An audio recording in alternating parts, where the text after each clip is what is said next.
kunci pengembangan pariwisata itu salah satunya adalah akses gitu loh.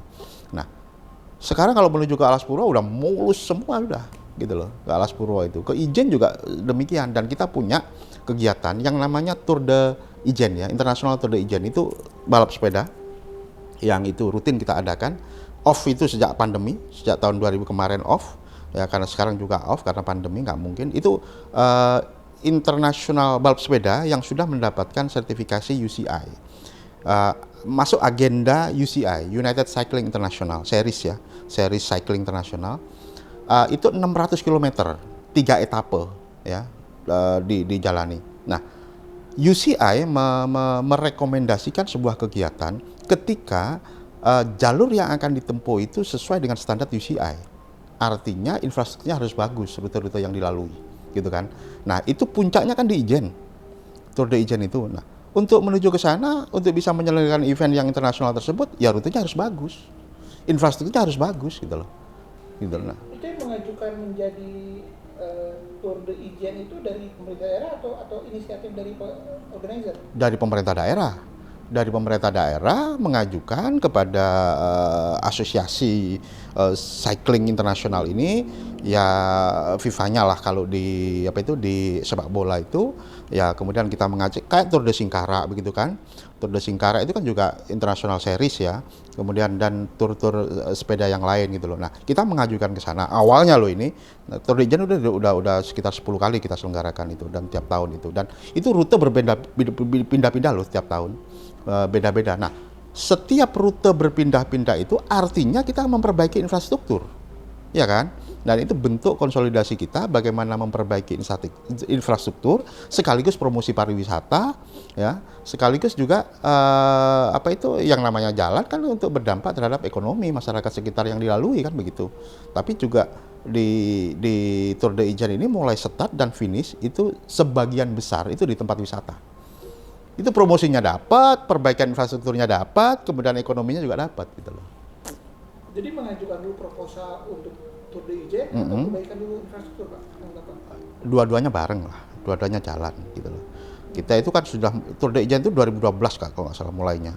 Kita awal itu udah dinas Dispora, ini Dispora, ini saya katakan semua dinas pariwisata. Ini Dispora ini. Tapi juga apa itu endingnya kan pengembangan pariwisataan. Promosi pariwisata Ijen dalam hal ini gitu loh, dan destinasi-destinasi yang dilalui oleh rute Ijen, Tour de Ijen itu tadi gitu loh. Ini Dispora, ya.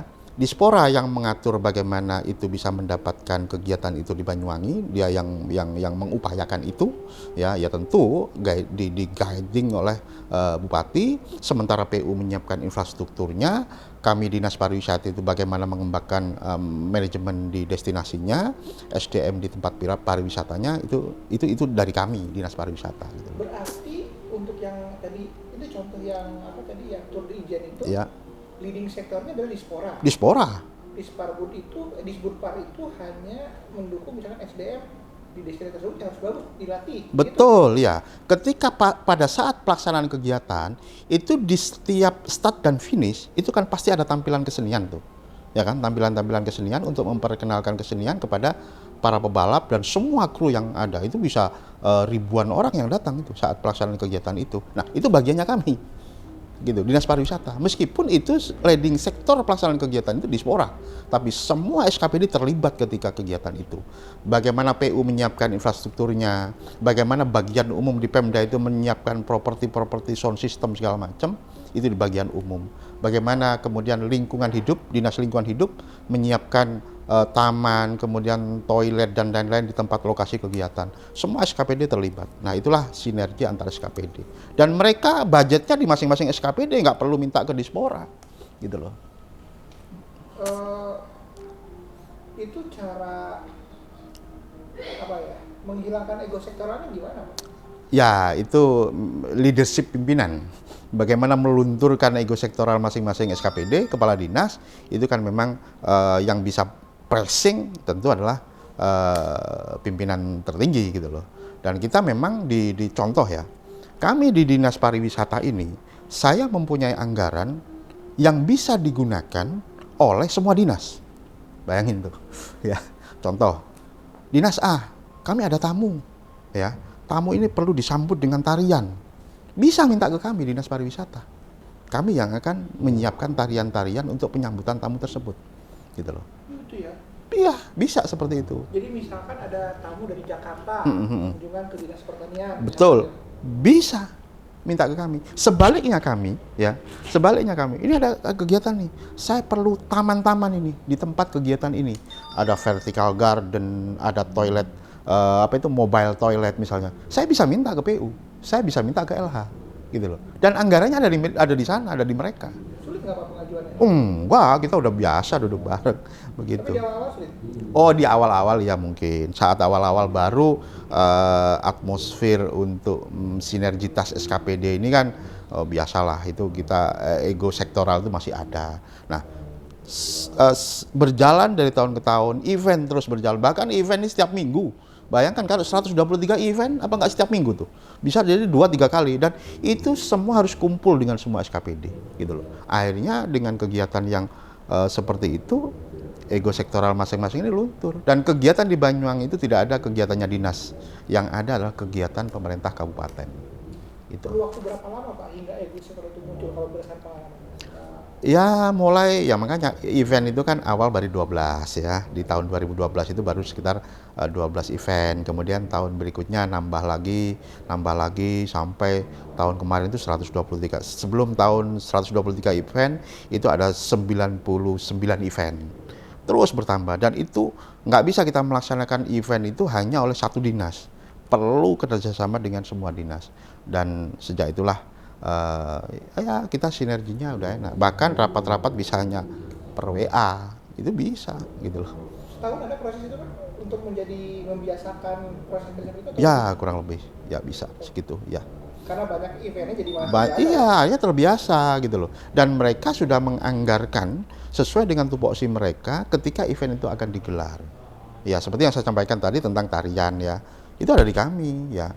Promosi tentang itu ada di Kominfo, promosi itu baik digital promosi maupun promosi-promosi yang konvensional seperti koran dan lain-lain, itu sudah langsung otomatis dihandle oleh Kominfo, dan Kominfo sudah menganggarkan untuk kegiatan itu.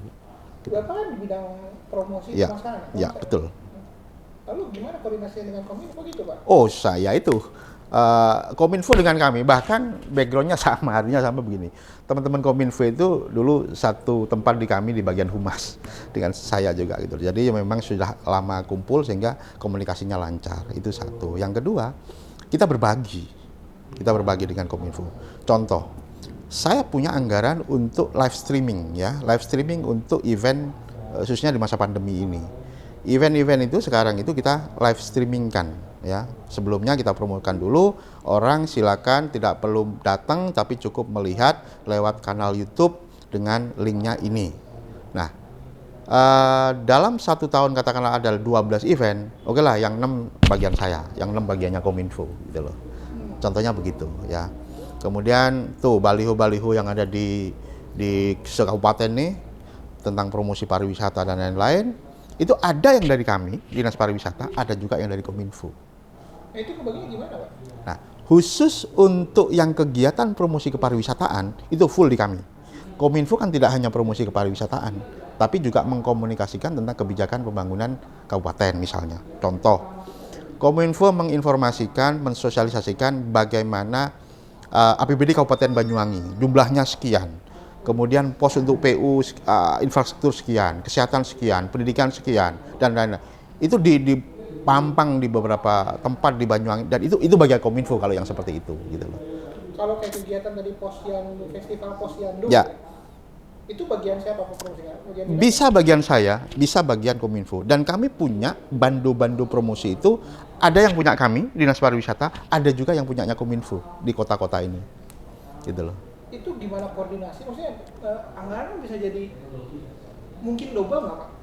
Double. Oh enggak. Baliho contoh kecil. Ini nggak mau masuk kota nih. Mau masuk kota itu ada baliho besar yang dari arah Jember nih. Ada baliho besar. Itu kami tidak pernah pasang di situ Dinas Pariwisata. Itu punyanya Kominfo gitu loh. Ada juga yang ke arah Ijen tuh, itu di perempatan Ijen, ya itu ada baliho. Itu kami punya gitu loh. Jadi tempat itu udah dibagi ya. Kemudian event juga sudah mana yang bagiannya Kominfo, mana yang bagiannya kami. Gitu.